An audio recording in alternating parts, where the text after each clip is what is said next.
If you give me just a few minutes of your time, I will tell you exactly how to brainwash yourself into being successful. And no, this is not going to be one of those worship the universe type of video. Neither am I going to tell you to think about things and it will fall into your lap because your frequency align. No disrespect to people that create those types of videos, but I'm just making it be known that is not what this video is going to be. This video is going to be practical mindset shifts that you can make to break patterns of failure, delay, stagnation, and whatever you've been doing that has been keeping you stuck. By the way, I'm Tabia Wagwan. Thank you so much for clicking on this video. This is episode 4 of the Rebrand Her Life series, and the entire playlist will be linked in the description below. And one more thing, for those of you who have been asking me about the Notion template that I use to plan my tasks, keep my goals top of mind, track my progress over 12 weeks, because you know we use a 12-week year method to set our goals. I have linked that template in the pinned comments because it is ready. It is there for those of you who were asking me about it. Now, with that being said, let's get right into the video. So this is chapter 1 of the video, and the first thing I want to say to you is that you have to understand that the day is going to come whenever you are trying to rebrand your life, recreate your life, achieve things in life. The day will come. What is the day? The day when the alarm goes off and you don't want to get up. The day when your taxes associated with the business and the expenses associated with the business is so high, you wonder like, is it even worth doing? The day when you listen to everything the professor said, you studied for the exam, you did all the practice tests, and you still failed the exam. The day will come when you're creating content and video after video will flop. The lighting keeps changing outside. The day will certainly come when you're eating healthy and you're going to the gym and you're exercising and you look in the mirror and to you still look the same and you're wondering like, why continue to do this? The day will come when you decided to be serious about God and you're praying and you're fasting and nothing in your life is going to be changing. It's going to look like, what am I doing this for, right? So the day I'm talking about is the day when you're obstacles is greater than your reward. When that day comes, when it seems like you're putting in more than you're actually getting out, the only thing that will save you is your why. Why are you doing this? I used to get the ick when people would talk about you have to know your why. I thought it was a regurgitated idea that self-help gurus love to talk about, or okay, if you're telling me about goals, you have to tell me about why. So I used to think that knowing your why is totally unnecessary. Like, I just know what I want. I don't need to know why I want it. I just need to know what I want. So I thought knowing your why was just a cliche statement that everyone says because it sounds good, until the day came for me. So this came in multiple ways, okay? The first time it came was when I realized, like, sis, you're an adult now. You're a young adult. You're no longer a teenager. When I was like 18, 19 and those types of ages, I used to like to experiment. So I would do print on demand. I would try to do Shopify. Every single side hustle idea that came out, I would be on that. Okay, I would be trying to do all the things. But as I started to get older, I started to realize, like, sis, adult time and young years time and teenage time is different. Okay, adult time move like this. Okay, once you turn like 21, by the time you blink, you're 25, 26, right? And I can just imagine by the time I blink again, I'm gonna be 30. So the point I'm making is I can't just be doing things for funsies. I can't just be doing things because it sounds good or it looks good or I'm influenced. Okay, this is not my influenced era. My influenced era had passed, right? So that is when I realized, like, before you do something, I have to analyze, like, why am I doing this? Because adult timing is different. I don't have time to be wasting, experimenting anymore. Now, I am fortunate that I have done my experimental phase and I kind of know now, like, what I don't like, and take lessons from different eras of my life. So I'm fortunate in that regard. Everyone's timing is different. I'm just speaking for me. But what I'm saying is this: being that I understand that time moves faster when you're an adult and you have more responsibility, I have to know my why before I invest my time. Secondly, the day came for me when some things just started crashing. Some things start going wrong. Almost everything that could have went wrong started to go wrong. And I had to know within myself, okay, why am I doing this again? And why am I doing this other thing again? And why am I doing this other thing again? Because why put myself through excruciating pain and dealing with all the cons of doing certain things if I don't have a strong why. And after going through a period of my life where I kind of felt lost for a second, because I'm like, why am I doing all these things? Because like I said, a lot of things that could have went wrong. And so I had to evaluate why this. And after asking myself why, I began to cut a lot of things out of my life. And when I ask myself why, I'm not asking myself why so I can quit hard things. I'm asking myself why so I can quit the things that there is no strong reason for me to do it, right? I'm just doing it, wasting time and taking energy from other things that really deserve my full focus. It's to understand that everything is hard, right? But I want to make sure that I'm choosing the right hard, because everything is hard, right? You ever heard the statement, pick your poison? So everything you do is going to have pros and cons. And so I had to decide what is worth suffering for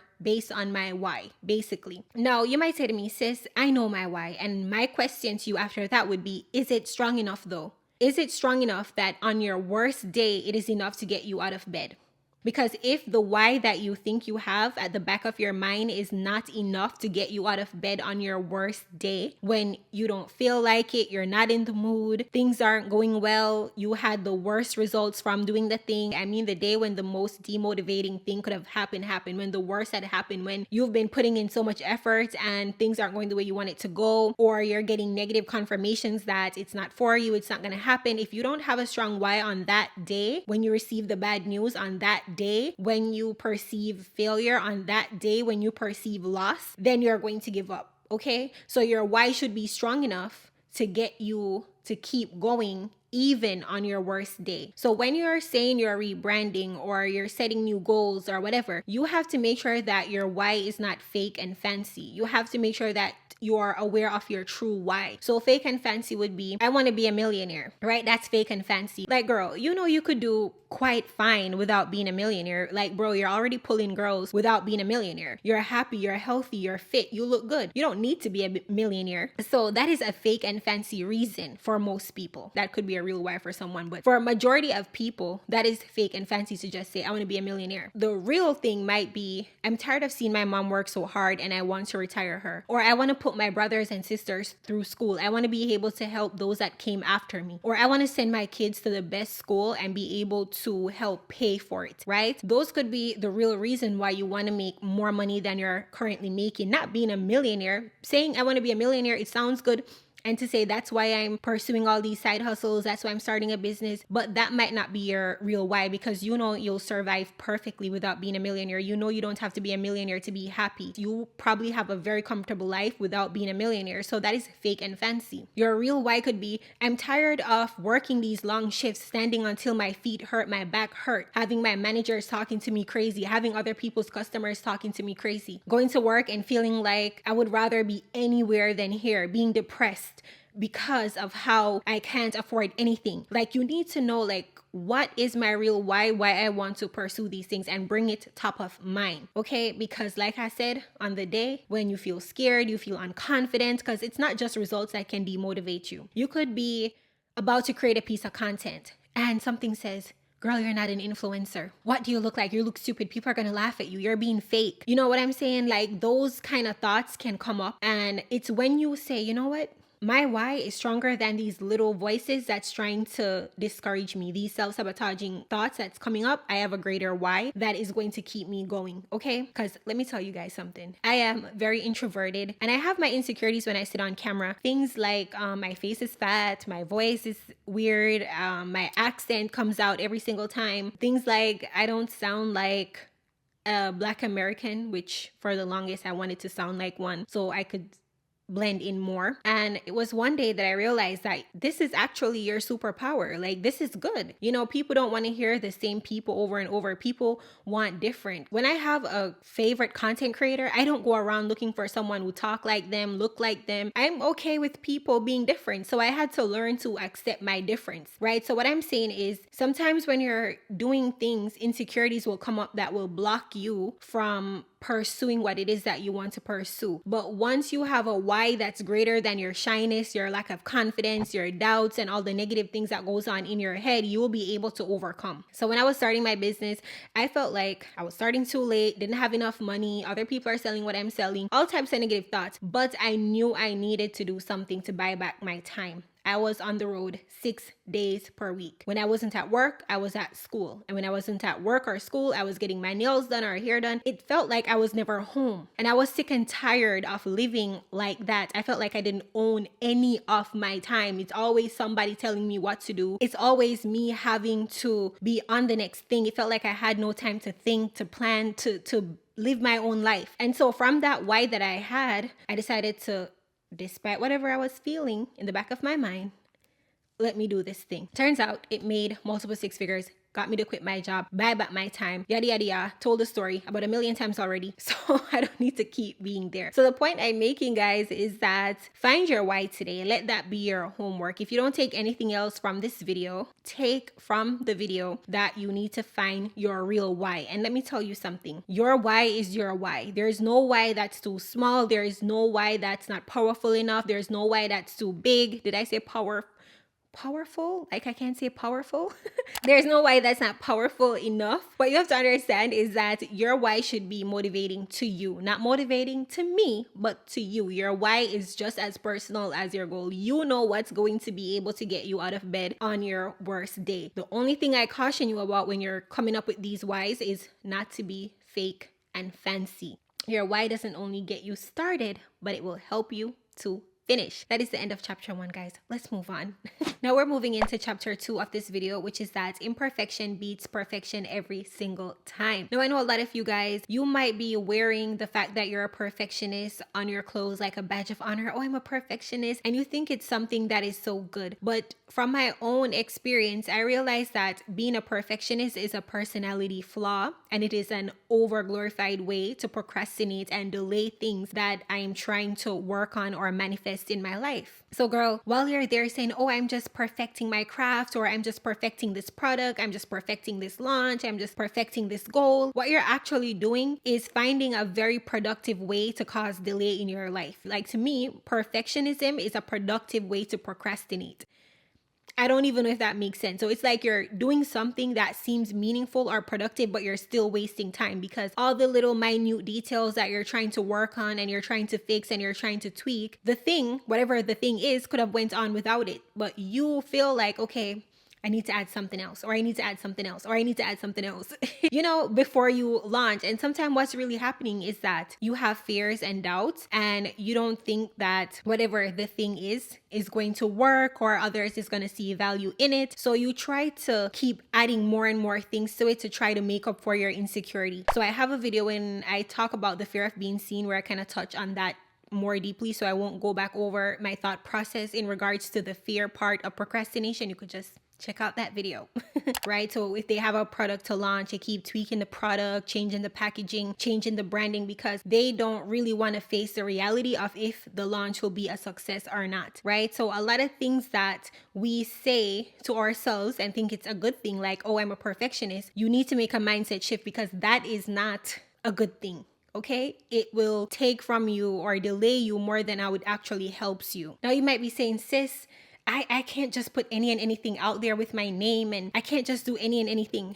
This is what I'm saying to you, girl. I'm not saying to go out there and put out horrible products and horrible projects and horrible works and, you know, choose to do the worst things in the worst way. No, that's not what I'm saying. What I'm saying is that you need to learn in your mind to understand what is a luxury and what is a necessity. Because a lot of times what people are doing is they're making things that are luxuries necessities when it comes to like approaching their goals or achieving their goals. So when I was in my little girl boss era, there is this term I learned about, which is called the MVP, which is the minimal viable product. And so what the MVP is, it means that you put out a product, the cheapest and fastest you possibly can, with just the core features and just the core benefits, so that you can get market feedback and know if it's worth putting your all into this product or mass producing this product, right? So they put something out as quickly as possible to see the market reaction, and then they get fancy later. Let me give you an example. Let's say a company wants to create braided wigs that are fully customized. So they did the edges already on it and it's already long. It solves the problem of people not wanting to sit in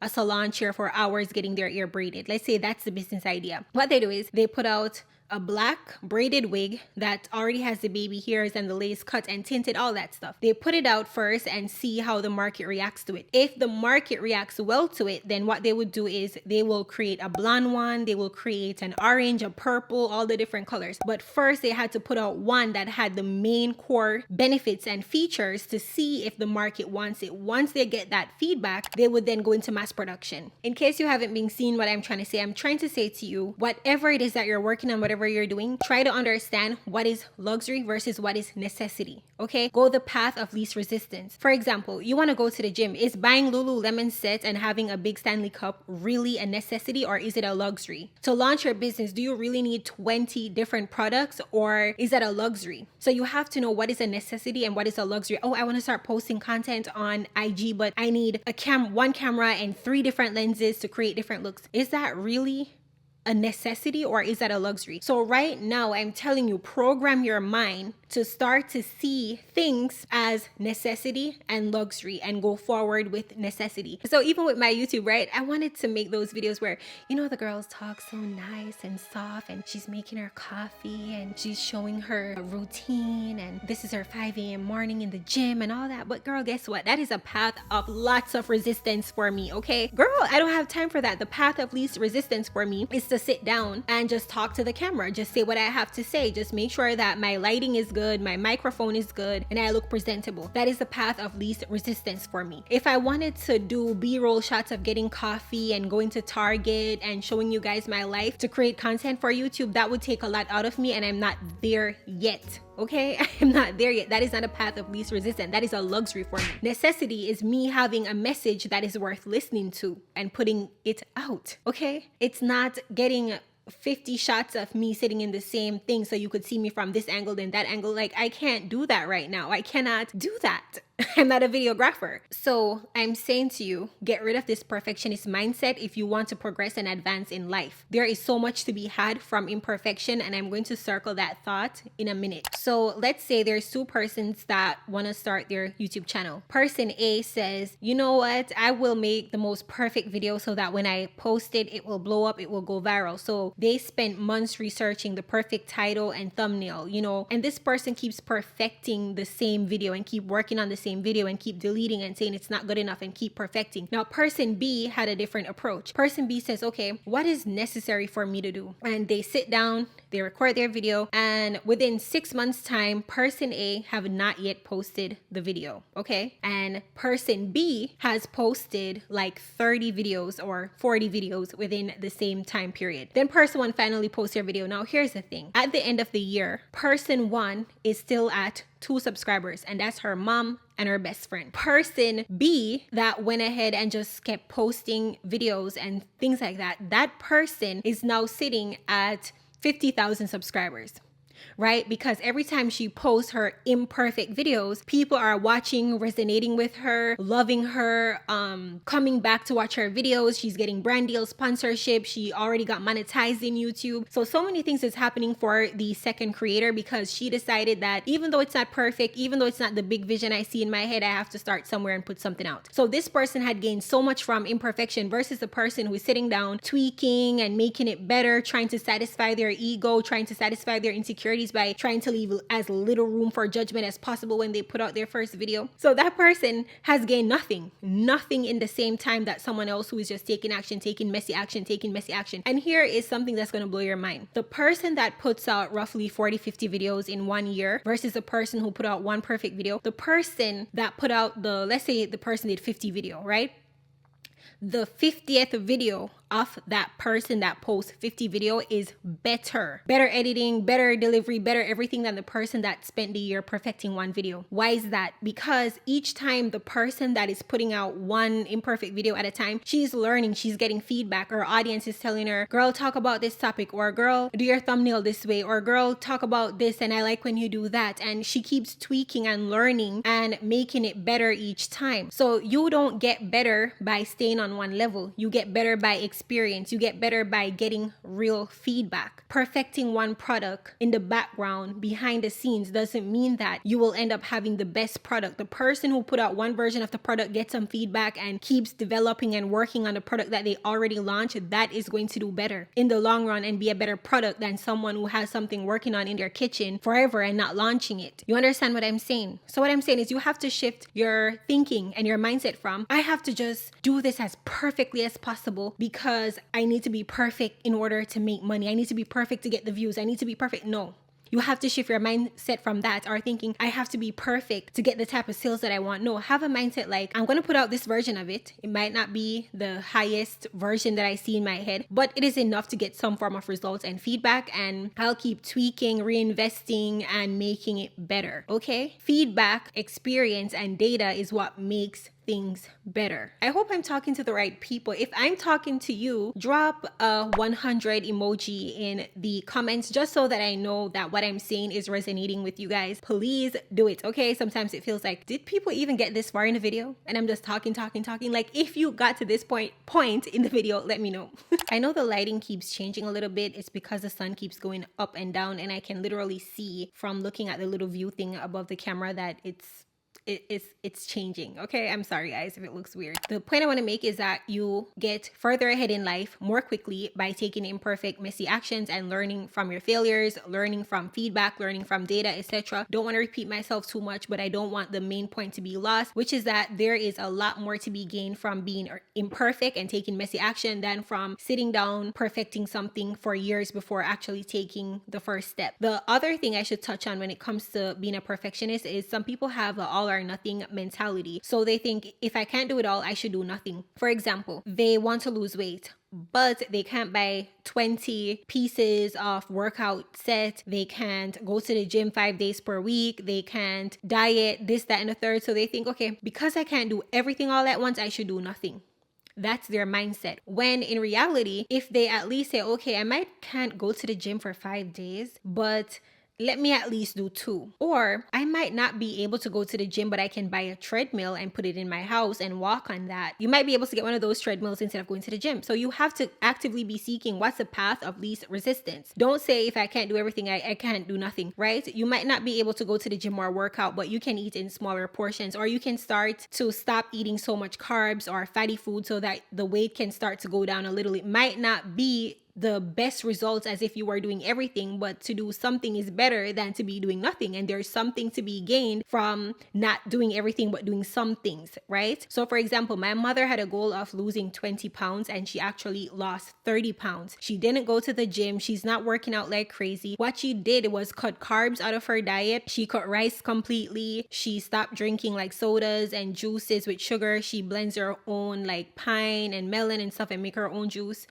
What else does she do? Yeah, she don't eat flour and rice. I probably said that already, but that's what she does. She eats a lot still, okay? We're Jamaican. We love food. We love to eat, but she just got rid of the carbs and the sugar, and she lost 30 pounds. She didn't go to the gym. She doesn't exercise every day. She don't do those things, and she still lost weight. She couldn't do everything, but she did what she could do, and she lost more weight than she wanted to lose, and she looks great. So another example of this, someone might have a goal to say buy a house, but they can't save like $1,000 per month. All they can save is like $100, and they will say, well, saving $100 per month is not gonna get me to where I want to go for now. But guess what? When you are saving that $100, you are getting used to saving. You're breaking something in your mind that says I must devour and use every single dollar that I have. It is breaking certain patterns in your mind. It is reprogramming your mind. You're making mindset shifts as you're doing the little that you can. So you're getting to become accustomed to the habit of saving. So the $100 might not be a lot in the grand scheme of things, but at least you're reprogramming your mind and you're getting to learn the pattern of saving. Over time, it's going to be easier for you to save 500, 1,000. But a lot of people, they don't start with what they have, where they are. And so when the time comes, when they do have the ability to save more, they can't because they did not develop that habit from maybe previous years when they didn't have so much. If you spend a lot and you start making more and more money, you're going to just keep spending more and more because that's your program and that's what your mindset is. How many people have heard about things like people becoming millionaires and going flat broke broke or people winning the lottery and going back to square one, because it's their mind that's running their life. Their mind has the script that they're running on. You understand what I'm saying? So it's important that even if you can't do it all, even if you can't do it perfect, you still do what you can, because worst case scenario, you just build an habit. I might not be able to walk for an hour, but I could walk for 15 minutes. And what will that do? That will build the habit of walking. Eventually, doing an hour is going to become easier because I started to build that habit. You can do something called habit stacking. And I like to do habit stacking. That's when like I start off with one thing, and then as I get used to it, I add something else to it. But I'm not going to get into that because I didn't want to talk about that today. So I don't want this video to be forever long. So this is going to be the last point I'm going to make today when it comes to mindset. And is that you need to have the mindset to have the audacity. You know, a lot of people, they're not as talented. A lot of people, they're not as skillful. Their product isn't as good. You know, if you were to sit down and criticize them, you would find enough things to criticize them about. But they had the audacity to do the thing, and so we know about them. They have the audacity to do, so they are rewarded, because people that are greater, they stay in the background quivering in fear, while these people who are imperfect or not as skilled or doesn't have the best this or doesn't have the best that, they put themselves out there so they get the reward.